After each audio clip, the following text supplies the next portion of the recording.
오늘 누가복음 2장 1절로 7절의 말씀에 왜 성경은 예수 그리스도의 탄생을 이렇게 자세하게 우리에게 기록할까? 늘 말씀에는 그것을 기록한 말씀의 뜻이 분명히 있거든요. 사실은 예수님이 베들레헴에서 나셨더라라는 사실만 말해도 부족함이 없습니다. 그럼에도 불구하고 요셉과 마리아가 나사렛에서 베들레헴으로 갔던 이야기, 그리고 그것도 그들은 예수 탄생을 위해 간 것이 아니라 호적을 등록하러 갔던 이야기, 그리고 그 시대는 이스라엘의 왕이 다스리는 시대가 아니라 로마의 황제가 다스리던 시대였고, 그리고 그 예수는 이 땅의 왕으로 나셨기 때문에 아주 훌륭한 어떤 집에서 태어난 게 아니라 구유의 니었더라고 하는 이 이야기들을 성경은 왜 할까라고 하는 거예요. 그냥 예수님이 태어나셨더라 그래도 우리는 은혜 받아야겠죠. 그런데 왜 성경은 이 모든 이야기를 우리에게 자세하게 말씀할까? 거기에는 그 사실들이 말하는 하나님의 뜻이 있습니다. 첫 번째 성탄절, 그러니까 우리가 아는 성탄절이 아니라, 사람들의 성탄절이 아니라, 사람들이 문화화한 성탄절이 아니라 하나님이 역사하신 첫 번째 성탄절, 그 성탄절로 여러분을 초대해 봅니다. 오늘 말씀을 통하여 성탄절 속에 하나님이 일하고 역사하심을 깨닫고, 오늘도 그 하나님이 동일한 나의 하나님이시요 그리 역사할 것을 소망하는 복된 은혜가 있기를 축원합니다. 주보를 보시면서 첫 번째 성탄절에 어떤 일이 일어났는지 한번 보도록 합니다. 첫 번째, 가이사 아구스도가 영을 내렸습니다. 누가복음 2장 1절로 2절 말씀을 교독합니다. 1절, 그때에 가이사 아구스도가 영을 내려 천하로다 호적하라 하였으니, 이 호적은 구레뇨가 수리아 총독이 되었을 때에 처음 한 것이라. 아멘. 첫 번째, 우리가 이 성탄절의 이야기를 통해서 깨닫기를 원하는 것은 하나님이 일하고 역사하시면 그 때가 사람들의 조건이 만족스러워야 될 거라고 우리는 흔히 생각합니다. 하나님이 일하시면 왠지 그때 우리가 부강해야 될 것 같고, 우리가 강해야 될 것 같고, 그래야 하나님이 함께 한다고 생각하지, 나라를 잃고 종살이를 하는 그때가 하나님이 우리와 함께 한다고는 생각지 않습니다. 첫 번째 성탄절이 우리에게 하고자 하는 이야기는 인류가 그렇게 소망하고 기다리던 예수 그리스도, 모든 이스라엘 백성들이 사모하던 예수 그리스도가 드디어 이 땅에 태어났는데, 그 태어난 때는 그들의 역사 가운데 가장 불행한 때, 가장 힘들고 어려운 때에 하나님은 가장 복된 소식으로 찾아오더라. 올 한 해 우리는 참 힘들고 어려운 시간을 보내고 있지만 하나님은 가장 복되고 귀한 일을 이루실 줄로 믿습니다. 세상이 힘들다고 하나님이 일하지 않는 거 아니죠? 기억합시다. 첫 번째 성탄절은 이스라엘 백성들의 역사 가운데 가장 힘들고 어려운 시간, 사람들이 가장 고통스러워하는 시간 속에 하나님은 가장 위대한 일을 이루시고 놀라운 역사를 이루어 가십니다. 코로나 바이러스란 이 어려운 시대를 온 인류가 보내고 있습니다. 그러나 이런 어려운 중에도 하나님은 하나님의 일을 행하고 이루실 줄로 믿습니다. 주를 소망합니다. 하나님 행하실 일을 큰 믿음으로 바라보는 저와 여러분 되기를 원합니다. 사랑하는 성도 여러분, 하나님은 사람의 어떤 조건이나 환경 속에 제한되지 않습니다. 사람들이 사람의 관계 속에 어떤 어려움을 가질지라도 하나님은 그 모든 것을 초월하여서 일하고 역사하십니다. 첫 번째 성탄절이 우리에게 깨닫게 하신 은혜는 그들이 가장 힘들고 어려운 때라고 여기고 힘들게 지나는 그 때였지만 그 시간 속에 하나님은 가장 위대하고 놀라운 일을 이루시더라. 사랑하는 주의 백성들이 날마다 이 시간 속에 일하고 역사하시는 우리 주님만을 소망하시기를 그리스도 예수의 이름으로 축원합니다. 기억합시다. 예수님의 탄생은 이스라엘의 왕의 시대에 태어나는 것이 아니라 로마의 황제 아우구스투스가 다스리실 때에 하나님이 이루고 행하셨습니다. 두 번째, 첫 번째 성탄절을 통해 우리가 알아야 될 것은 마리아와 요셉은 호적을 등록하러 가는 길입니다. 자, 4절로 5절의 말씀을 교독합니다. 4절, 요셉도 다윗의 집 족속이므로 갈릴리 나사렛 동네에서 유대를 향하여 베들레헴이라 하는 다윗의 동네로 그 약혼한 마리아와 함께 호적하러 올라가니 마리아가 이미 잉태하였더라. 아멘. 예수 그리스도는 베들레헴에서 탄생하셨습니다. 그게 또 하나님의 뜻입니다. 그런데 요셉과 마리아는 베들레헴에 갔던 이유가 예수님의 출생을 위해 간 것이 아니라 호적을 등록하러 간 것이다. 그 호적은 누가 등록하라 그랬습니까? 아우구스투스 황제가. 여러분, 우리가 호적을 등록한다는 건 뭡니까? 그의 신분과 소속을 바꾸는 거지요. 지금까지 이스라엘 백성들은 다 하나님의 자녀고 하나님의 백성이었습니다. 그런데 이제 그들의 신분과 소속이 로마에 소속하는 겁니다. 로마의 백성, 황제의 백성이 되는 겁니다. 이 호적을 옮기는 거예요. 그 일을 위해서 요셉과 마리아가 나사렛에서 베들레헴까지 그 먼 길을 여행합니다. 나사렛에서 베들레헴까지는 한 150km 떨어진 꽤 먼 거리지요. 그리고 그 당시는 그거를 걸어서 갔다고 생각하면 꽤 긴 여행인데 그 오랜 시간 그 길을 걸으면서 요셉과 마리아는 무슨 생각을 했겠습니까? 왜 우리에게 이런 고난이 올까? 왜 우리에게 이런 어려운 시대를 살아야 될까? 아마 오늘날도 많은 성도들이 그런 생각을 할 겁니다. 왜 우리에게 이런 코로나 바이러스라는 어려운 시대가 왔어? 주의 성전에 와서 예배하는 것도 어려워지는 시대, 성도들이 함께 모여 서로 사랑으로 교제하는 것이 어려워지는 시대, 우리가 어떻게 이런 시대를 살아야 될까? 물음들이 많이 있을 수 있습니다. 그러나 우리는 분명히 깨달아야 됩니다. 요셉과 마리아는 호적을 등록하기 위하여 베들레헴으로 가지만 요셉과 마리아가 베들레헴에 가서 예수님이 출생하게 되는 것은 하나님의 정하신 뜻이었다는 것. 예수 그리스도가 베들레헴에서 나신다는 것은 우연히 일어난 일이 아니라 이미 성경에 예언된 일이고 약속된 일이다.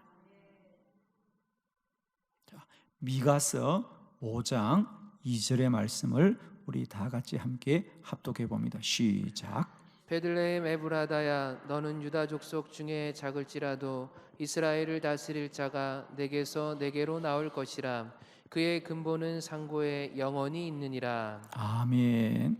미가 선지자는 예수님이 태어나기 전에 한 700년 전쯤에 활동했던 선지자입니다. 그 미가 선지자가 앞으로 이 땅을 구원할 자는 베들레헴에서 나눌 것이다. 할렐루야. 왜? 유다 자손 중에 난다 그랬고 그 베들레헴이 유다 고을입니다. 대표적인 사람이 누구죠? 다윗입니다. 자, 이렇게 보니까 갑자기 여러분 다시 이 누가복음 2장 4절 5절에 보니까 요셉과 마리아는 호적을 등록하러 베들레헴에 가는데 그 베들레헴이 그냥 베들레헴이 아니라 다윗과 연관시키는 걸 이제 비로소 여러분이 보게 되실 거예요. 자, 다시 한번 그렇게 보면서 4절과 5절을 제가 한번 다시 읽어 드리도록 합니다. 4절에 보면 요셉도 다윗의 집 족속이므로 베들레헴으로 가더라. 거기 하반절에 다윗의 동네로. 이 4절의 말씀 속에서 이 베들레헴이 다윗과 관련되었다는 얘기가 두 번이나 반복되잖아요. 그죠? 그렇습니다. 요셉과 마리아는 로마의 백성이 된다는 그 부끄럽고 힘든 일을 위해서 호적을 등록하는 그 안타까운 일을 위해서 그 어려운 여행을 합니다. 그러나 그들은 힘들고 어려운 마음으로 베들레헴에 갈지라도 베들레헴을 가게 하시는 분은 하나님이시고 베들레헴에서 이루시는 일은 주의 일이라는 것이죠. 저는 성경을 보면서 정말 놀랍게 깨닫는 것은요, 성경의 말씀은 숨겨져 있는 하나님의 비밀을 우리가 찾아서 연구하거나 알아내야 되는 것이 아니라 하나님의 뜻과 하나님의 말씀은 우리가 알고 싶지 않아도 알게 하는 것이더라는 거예요. 저는 요즘 성경을 통독하는 일을 좀 해보고 있습니다. 그전에는 한 권을 좀 깊이 보고 한 구절을 깊이 보았는데 요즘은 창세기부터 요한계시록을 좀 이렇게 그냥 쭉 보는 그런 일들을 하면서 다시 깨닫는 것은, 성경을 전체적으로 보면서 분명하게 깨닫는 것은 뭐냐? 하나님은 그의 뜻을 한 번만 말하지 않는다는 거예요. 반드시 반복합니다. 반복하고 우리에게 끝내는 알게 하는, 끝내는 알게 하는. 예를 들면 오늘 요셉이 나사렛에서 베들레헴으로 간 것이, 그들은 호적을 등록하러 가는 거지만 하나님은 예수 그리스도의 탄생을 위하여 그들을 인도하는 것인 것입니다. 자, 우리 창세기에도 요셉이 있는 거 아시죠? 예. 자, 창세기 39장 1절의 요셉도 한번 보도록 해요. 다 같이 시작. 요셉이 이끌려 애굽에 내려가매 바로의 신하 친위대장 애굽 사람 보디발이 그를 그리로 데려간 이스마엘 사람의 손에서 요셉을 산이라. 아멘. 이 요셉은 야곱의 아들 요셉이죠. 그래서 그가 애굽의 총리가 되었던, 우리가 잘 아는 요셉입니다. 요셉도, 이 창세기의 요셉도 지금 가나안에서 애굽으로 가고 있지요. 가고 있습니다. 누가복음의 나사렛의 요셉은 로마의 백성이 되기 위해서 호적을 등록하러 베들레헴에 가면, 이 창세기의 요셉은 가나안에 살다가 이제는 애굽의 노예로 팔려가는 거예요. 팔려갑니다.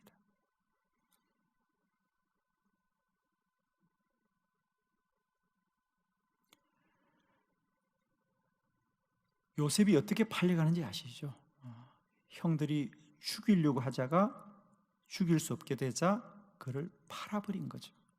이스마엘 상인이 그들을 사가지고 그를 애굽에 가서 보디바르 집에 팔았다 그래요. 어린 요셉이 얼마나 두렵고 고통스럽고 형제들이 원망스럽겠습니까? 그런데 성경은 그런 요셉이 애굽으로 팔려간 것을 뭐라고 기록하느냐? 여러분 창세기 39장 1절 다시 한번 띄워주실래요? 본문을? 거기 보니까 뭐라 그래요? 요셉이 이끌려 애굽으로 가더라. 요셉이 팔려서 애굽으로 간 게 아니고 요셉이 이끌려 애굽으로 가더라. 하나님이 이끌으셨습니다. 하나님이 이끌으셨습니다. 이게 아멘이 안 된다고요? 자, 그러면 창세기 45장 5절 제가 말씀드리잖아요. 성경은 알 때까지 말씀하는 거예요. 아멘 할 때까지 말씀하시는 거예요. 다 같이 시작. 당신들이 나를 이곳에 팔았다고 해서 근심하지 마소서, 한탄하지 마소서.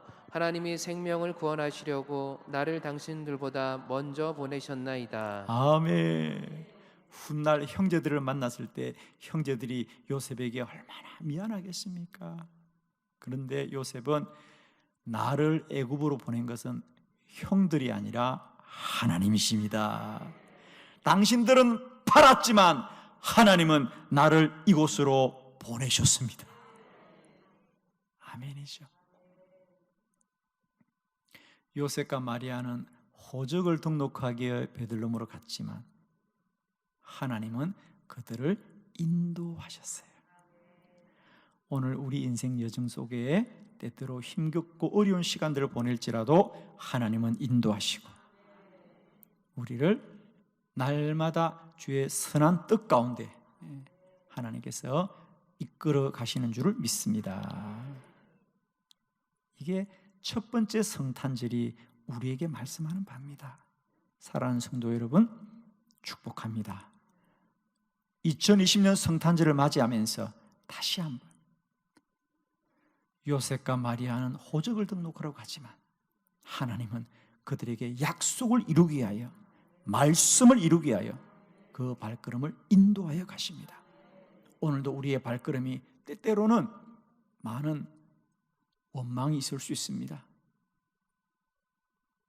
힘든 발걸음이 될 수도 있습니다. 그러나 기억하십시오.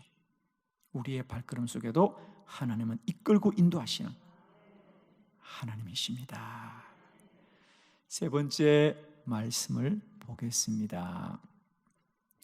여관엔 있을 곳이 없었습니다. 누가복음 2장 7절입니다. 다 같이 시작.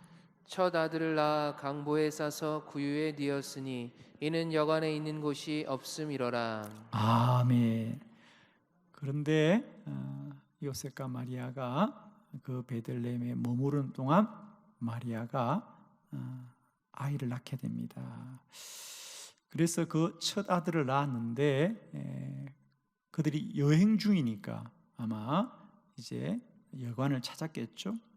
여행자들을 위한 그런 숙소에서 머물려고 했을 겁니다. 아마 그 당시는 베들레헴에도 호적을 등록하라고 각처에서 많은 여행자들이 왔겠죠. 그런데 안타깝게도 여관에는 있을 곳이 없었습니다. 그래서 그 어린아이를 강보에 싸서 구유에 뉘었더라 그래요. 사실 이것이 왜 필요한가? 우리는 예수 그리스도가 탄생하셨다 그러면 다 아멘인데 예수 그리스도가 방에서 태어났는지 마국 안에서 태어났는지 그가 구유에 누웠는지가 왜 필요한가? 우리에게는 전혀 중요하지 않아요. 그런데 성경은 이것을 매우 중요하게 말씀하십니다.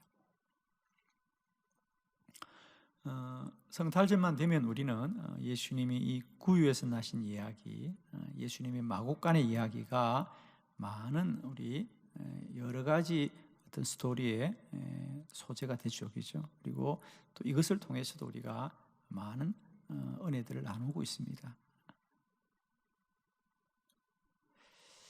그러나 중요한 것은 우리가 그 마국간의 이야기와 구유의 이야기를 어떻게 이해하느냐가 중요하지 않고요, 성경이 무엇을 말하는가.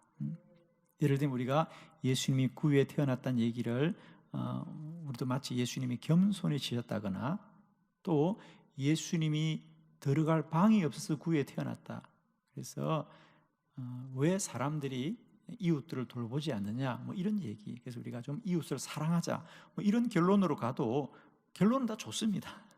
우리가 겸손하자는 것도 좋은 얘기고, 우리가 좀 이웃을 돌보자는 얘기도 좋은 얘기입니다. 그러나 성경은 좋은 얘기를 하는 책이 아니라 하나님의 뜻을 말하는 책이 성경이죠. 하나님의 뜻이 뭐냐는, 예수 그리스도가 여간에 들어갈 방이 없어 구유에 태어난 것은 사람들의 잘못이 아니라는 거예요.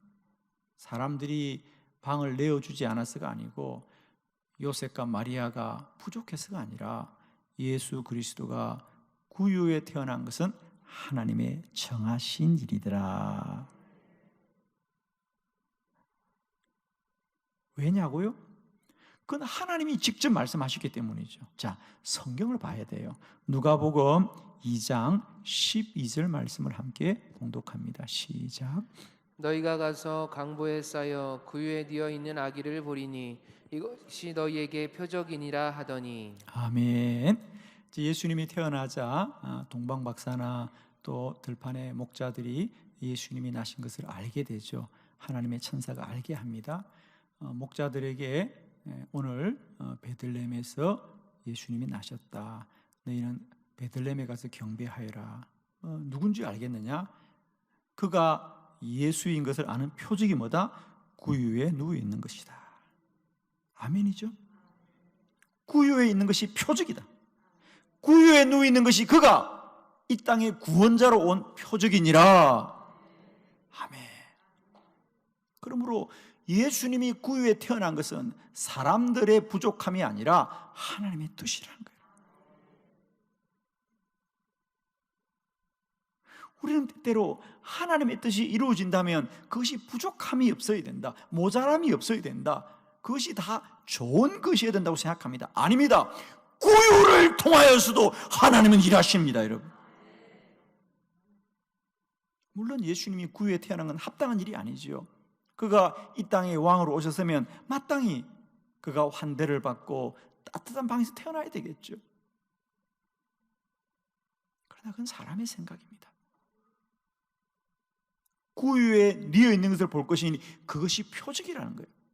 그러면 왜 예수님이 구유에 뉘으셔야 되느냐? 상상하지 마세요. 늘 성경이 답입니다. 요한복음 6장 35절입니다. 다 같이 합독합니다. 시작. 예수께서 이르시되 나는 생명의 떡이니 내게 오는 자는 결코 줄이지 아니할 터이요 나를 믿는 자는 영원히 목마르지 아니하리라. 아멘. 예수님이 500여의 기적을 행하신 이후에 그들에게 이 떡을 먹는 것에 관해 말씀하시면서 비로소 예수님 자신에 대하여 그들에게 소개합니다. 오늘 너희들이 떡을 먹고 빵을 먹고 배가 부른 것처럼 이와 같이 예수께서 이르시되 나는 생명의 떡이다. 나는 육신의 떡이 아니라 영원한 생명의 떡이다. 예수님이 그렇게 말씀하십니다. 제자들에게 너희들이 오늘 이 떡을 먹으러 배부른구나. 그러나 알아라, 우리가 이스라엘 백성들이 광야를 지날 때 매일매일 하나님이 만나를 그렇게 주셨지. 그러나 그런 만나도 먹고 배부를 뿐이지.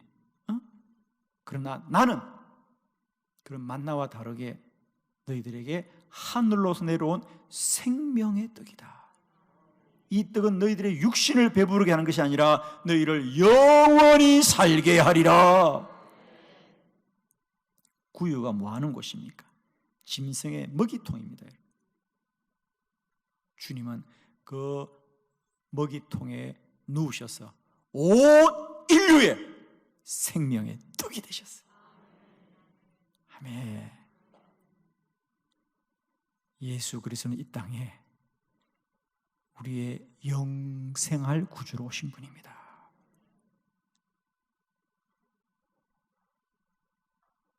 성탄은 육신을 만족시키는 절기가 아닙니다.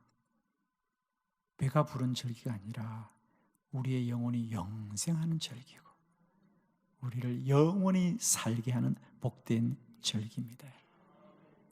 이 성탄절에 우리는 오직 구유에 나신 예수 그리스도를 통하여 우리를 구원하시는 주님만을 찬양하기를 원합니다. 우리를 영생케 하는 주님만을 찬양하시기 원합니다. 우리를 구원케 하시는 주님만을 찬양하는 복된 성탄절이 되시기를 그리스도 예수의 이름으로 축원합니다.